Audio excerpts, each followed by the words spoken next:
Sulit menyangkal bahwa di masa jayanya bersama Arsenal, Thierry Henry merupakan prototipe alias contoh baku penyerang sempurna di Liga Inggris.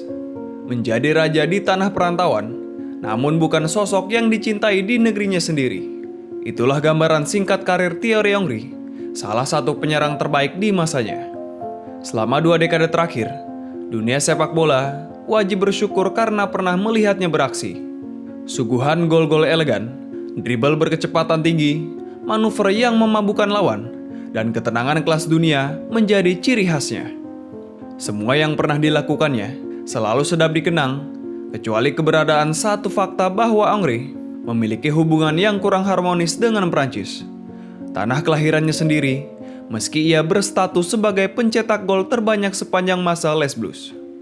Lantas, bagaimana Henry menjadi raja di tanah Britania, dan mengapa ia tidak begitu disukai di negerinya sendiri? Simak kisahnya. Hi, I'm Thierry Henry, and this is my story. Henry, what a goal! Inspiration for Arsenal from Thierry Henry.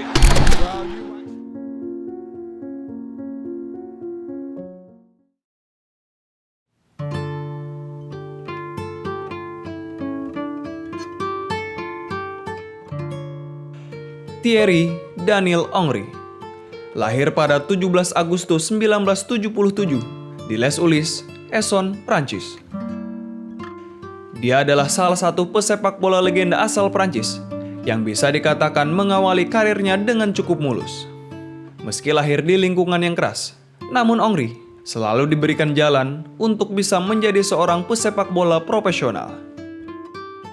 Henry kecil sebenarnya tidak terlalu bermimpi untuk menjadi pesepak bola, bahkan mungkin tidak tertarik. Akan tetapi, berkat dorongan sang ayah, Anthony, Henry pun akhirnya terjun ke dunia sepak bola.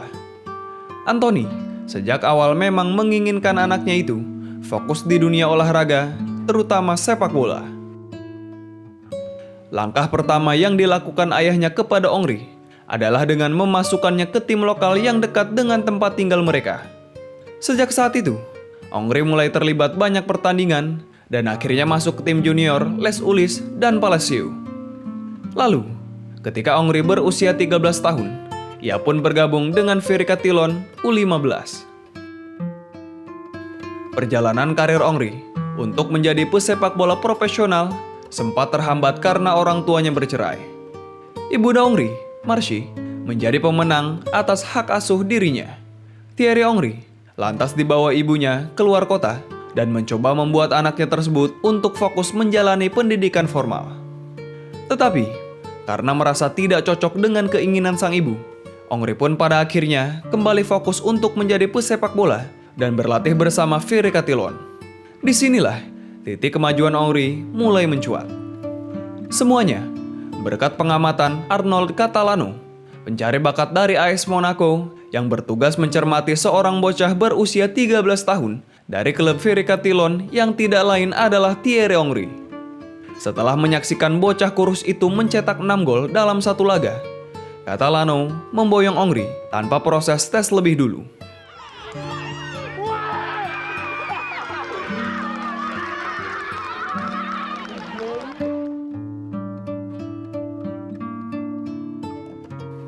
Dia kemudian disekolahkan ke Akademi Clairefontaine dan bergabung dengan skuad junior AS Monaco. Itu ditangani Arsene Wenger. Monaco menjadi awal karir profesionalnya. Di negeri monarki itulah ia bertemu pertama kali dengan sang guru Arsene Wenger. Wenger memberikan Henry debut pada akhir Agustus 1994 yang ironisnya kurang dari sebulan sebelum sang pelatih didepak Monaco. Selama beberapa musimnya di Monaco, Henry masih belum menemukan posisi terbaiknya. Tetapi, ketika masih ada Wenger kala itu, menempatkan Henry sebagai pemain sayap kiri karena melihat ia bermain lebih baik di posisi tersebut.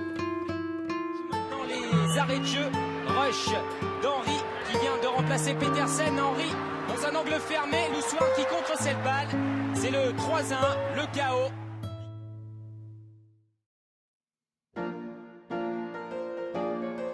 Sejak saat itu, Henry berkembang pesat di Monaco. Sebagai bukti nyata, ia mampu menyabet pemain muda terbaik Prancis 1996, sekaligus mengantar timnya itu merengkuh 1 titel Ligue 1 Prancis dan trofi des Champions pada musim 96-1997. Dia juga membawa Monaco ke babak semifinal Liga Champions 97-98. Lui, son 60e match en première division ce soir. Anderson a prolongé. Thierry Henry s'avance. Il va marquer. Ça y est, c'est le but. Di tahun itu pula, Henry membantu tim nasional Prancis menjuarai Piala Dunia 1998 dengan status sebagai pencetak gol terbanyak Prancis pada Piala Dunia yang diselenggarakan di negaranya tersebut.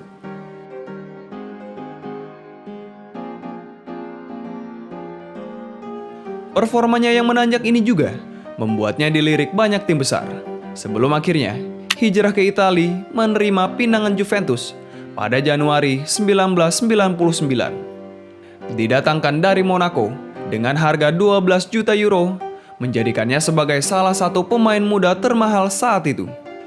Thierry Henry tiba di Turin dengan reputasi mentereng sebagai status wonderkid. Akan tetapi, dalam waktu kurang dari 6 bulan, Henry berubah dari wonderkid menjadi pemain yang tidak jelas. Dia kesulitan beradaptasi dengan sepak bola Italia. Kinerjanya sebagai penyerang sayap amat tidak konsisten. Setelah gagal meyakinkan pelatih Juventus kala itu, Carlo Ancelotti, Thierry Henry dijual hanya 6 bulan setelah bertugas di Turin ke Arsenal dengan mahar 16 juta euro pada musim panas 1999.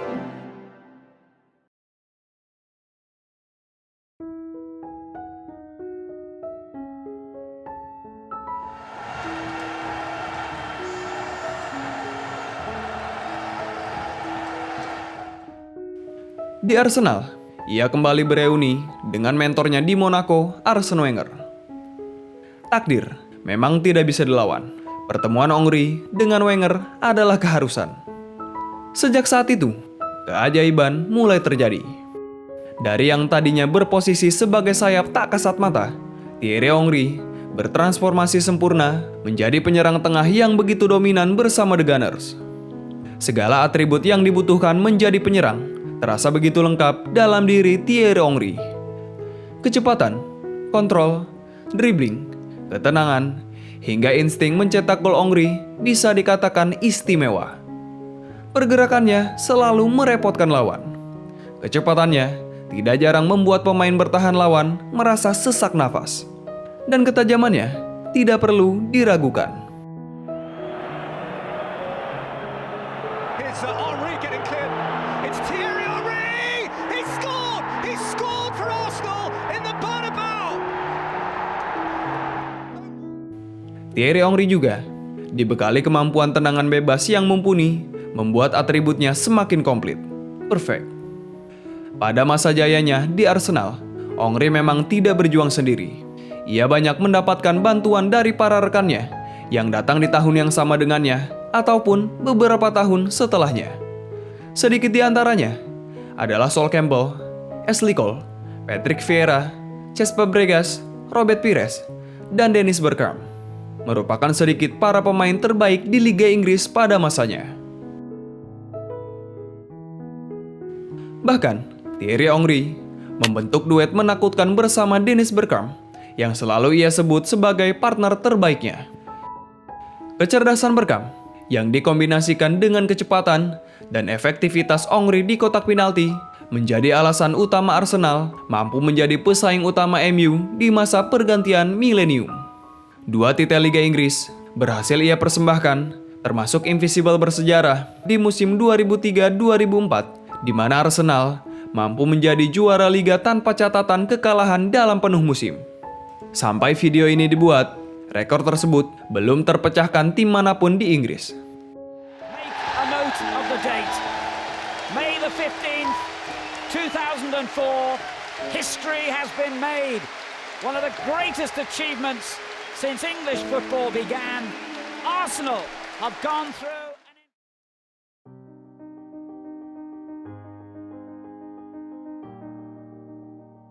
Total 175 gol dan 74 assist di Liga Inggris menjadikannya sebagai pencetak gol ulung di tanah Britania Raya. Sayangnya, Henry belum mampu mempersembahkan trofi Liga Champions bagi Arsenal. Selama kurang lebih 8 musim masa baktinya untuk The Gunners adalah catatan sejarah. Thierry Henry, yang sebelumnya sempat dicap tidak akan bersinar, berhasil mencatatkan diri sebagai raja gol sepanjang masa Arsenal dengan torehan 228 gol. Rekor itu pun belum terpecahkan hingga saat ini. Selain mempersembahkan beberapa titel bergengsi bagi Arsenal, dia juga sempat menjadi top scorer Liga Inggris selama 3 musim beruntun, yakni dari musim 2003 hingga 2006. Semua pencapaiannya itu membuat Henry dijuluki sebagai King atau Sang Raja di Inggris.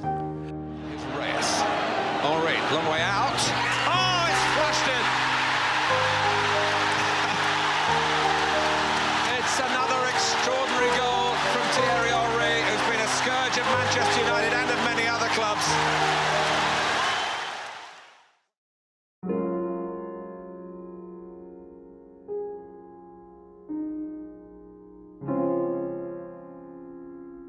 Setelah menjalani musim luar biasa bersama Arsenal, Thierry Henry membuat geger para fans The Gunners dengan keputusannya pindah ke Barcelona pada Juli 2007 silam.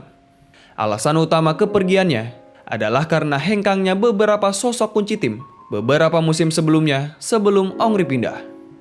Selain itu, rencana Wenger untuk pergi setelah kontraknya berakhir musim 2008 juga menjadi pertimbangan. Saya meninggalkan Arsenal bukannya tidak menghormati tim ini. Barcelona dan Arsenal adalah 2 tim di dunia ini yang memainkan sepak bola dengan cara yang saya sukai. Jika boleh saya katakan, itulah salah satu alasan saya pergi ke Barcelona.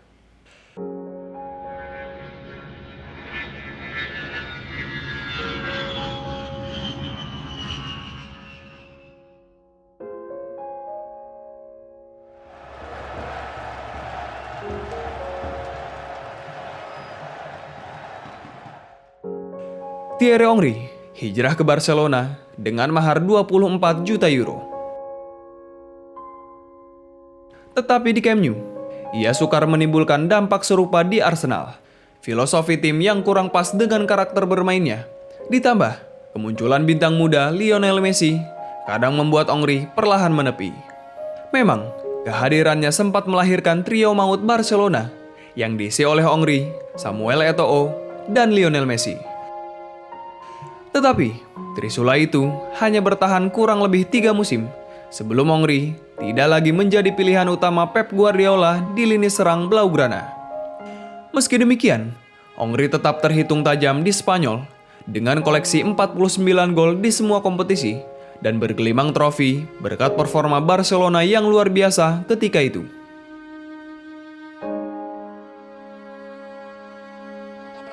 Busca el pase perfecto, va a llegar Henry, oportunidad Henry, gol del Barça. Pues tiene buen encaje. Defensa tremendamente adelantada, el balón para Henry, no hay fuera de juego, Henry. Gol.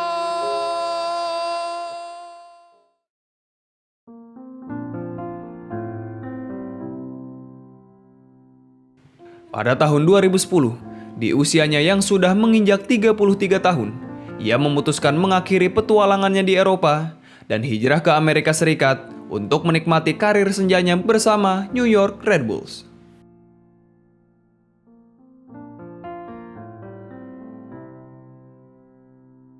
Di negeri Paman Sam, Henry masih terbilang tajam, karena ia masih bisa jadi ujung tombak klub dengan menorehkan 52 gol dari 122 pertandingan.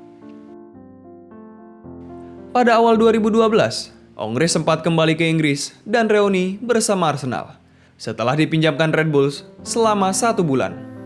Dalam laga kembalinya Henry ke Emirates pada pertandingan melawan Leeds United dalam ajang FA Cup, sontak membuat seisi stadion bergemuruh ketika sang raja kembali. Apalagi ketika momen Henry berhasil mencetak gol indah yang mengunci kemenangan The Gunners atas Leeds.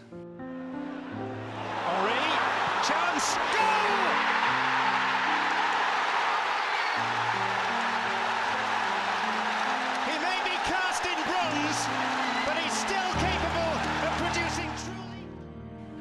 Setelah itu, ia kembali bermain ke Amerika hingga pensiun pada Desember 2015.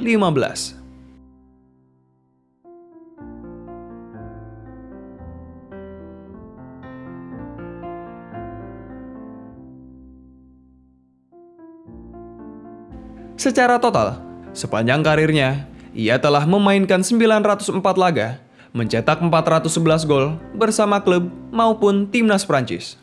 Sebuah perjalanan yang sangat luar biasa.